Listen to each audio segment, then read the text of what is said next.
Hi friends, I'm Beth and I'm back with another episode of How I'm Doing It. Today I am going to try to take on some of my remaining front yard flower bed that needs weeding and mulching. I do not intend to do the whole thing. We're going to do a little bit of progress here and there wherever we can take it.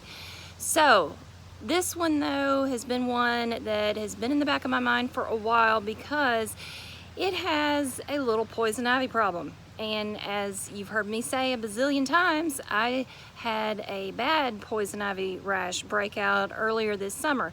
I do not want to repeat that. So at least I've learned what I'm looking for. I've learned how to protect myself and dress more appropriately for yard work in a poison ivy area. And you know how to clean up afterwards to try to contain the rash-inducing oil. So let me show you what we're dealing with here. It has gotten completely overgrown since I've even last shown it to you. As you can see, it is covered in weeds, and I'm not even worried about the weeds in the least bit. I have a method that I learned online from another YouTube video of how to tackle that. It does not even include herbicides. What I am concerned about and very, very cautious about is there is actually a lot of poison ivy in this flower bed. So I've got to take care of business while being safe. Now let me show you a little bit of what I am dealing with here. I've got poison ivy coming up every which way. But I also have some expensive, beautiful lilies here that have been here for years. Now it's past lily blooming season, but I want to take care of those because those are perennials that come back every year. Now look at this, growing up against the wall. That is poison ivy. It may look like just any other green vine to you, but look at this. Here's another one. Now watch what happens. Up here at the top, if you take a very close look right there, you see the red part right there? I don't know if you can even see. I want to be careful to get too close. There are little hairy looking roots coming off of that vine. That right there is danger signal. That is your poison ivy hallmark sign, if you miss every other sign, that you've got poison ivy. Now, it does get redder. You're gonna see more red on a poison ivy vine, generally speaking, in the late summer, fall, winter time.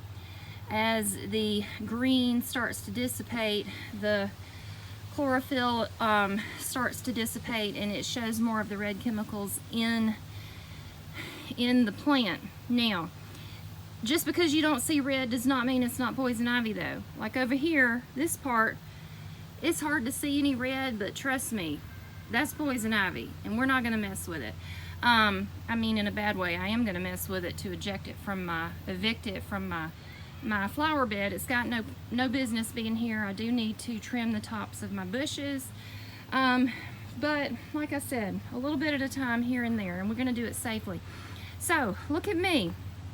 Today I'm wearing some very old shoes that I don't mind getting dirty or stained, red clay mud or green chlorophyll plant stains. I'm also wearing long pants and socks, blah blah blah, all those important things. I'm gonna put on some gloves, protect my little hands here. We do not want a repeat of what happened to me this summer, but I have got to get this under control. So hold on tight, folks. Okay, so quick update to show that I really do recycle. I enjoy doing my part, especially with a large family, to be responsible with our environmental resources. That said, we are going to be doing the reuse part of the ecological mantra you may have heard that goes something like reduce, reuse, and recycle. So we're going to reuse cardboard today. I saw this on a YouTube video, and instead of laying down weed barrier fabric, which doesn't usually, depending on what kind you get, it doesn't decompose at all and can choke off growth of the wrong kinds of plants, we are going to use cardboard. as a barrier, and then we're going to lay down a thick layer of mulch on top of that. The cardboard will break down and rot over time and compost itself. Usually I am, like I said, I usually am recycling what I have as far as cardboard and things, but this time, whoops, I have actually torn up a big pile of it according to how I saw it on a video. And we're gonna see what we come up with. And frankly, even if it didn't work, what do I have to lose, right? I got a big old patch of poison ivy taking over my flower bed. I gotta do something, so we're gonna start with this. All right, we'll see you in a while. Okay, we are about halfway through as much as I'm willing to do today. I am just gonna do this portion right here. Like I've said in another video, we'll eat this elephant one steak at a time. So I've gotten this much covered and done. I went through all of this and clipped back the biggest pieces of greenery. Forgive me for being a little bit out of breath right now because I've been working hard.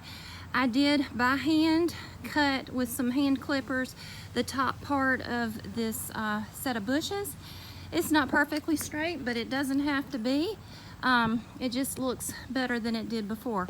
I did get back there with some protective gloves and things and pulled the poison ivy vines that were crawling up the side of my house. It was really shocking, honestly, how much was back there once I got closer into it.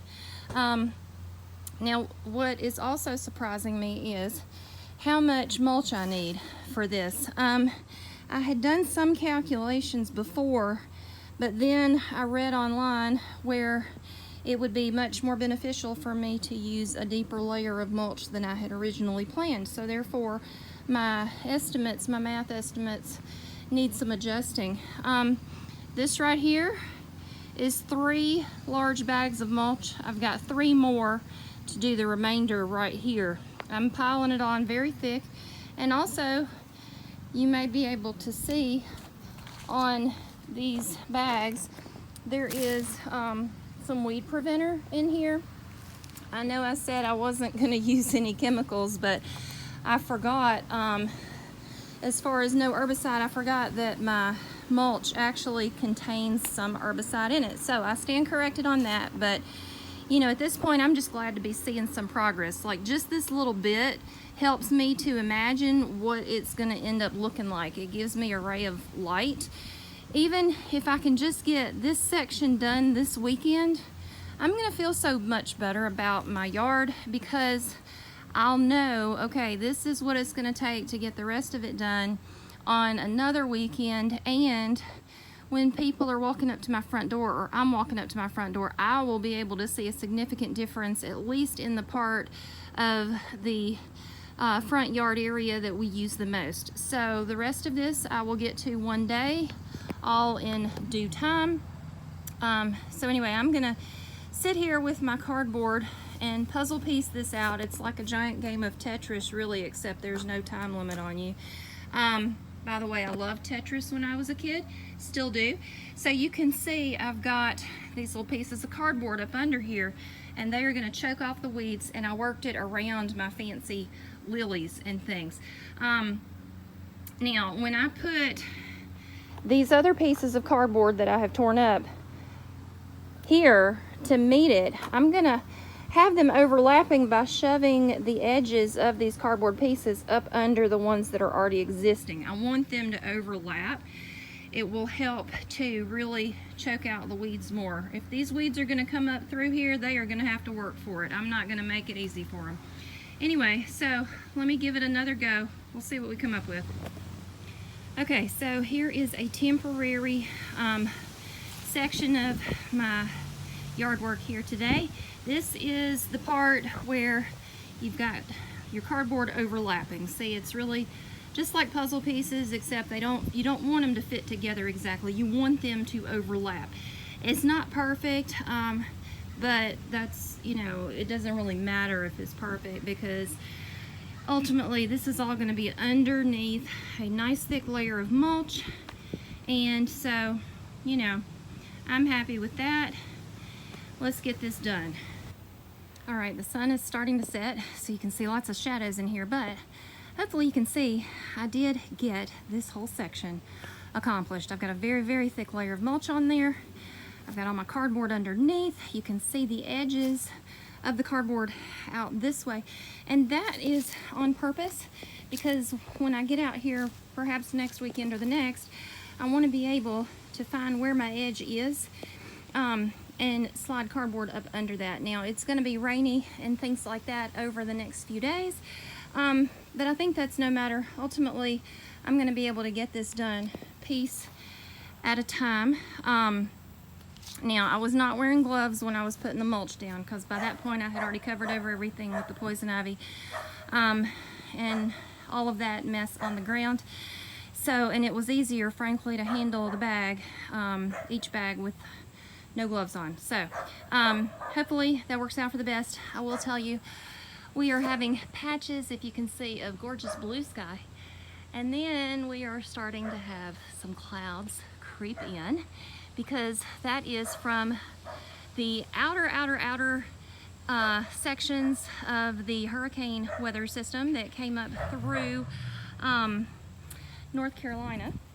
Let's see if I can get out here to show you. See, we're starting to have some come in out here, and we are told we will have a rainy day late tomorrow, which is Sunday, and then also on Monday is supposed to be exceptionally rainy.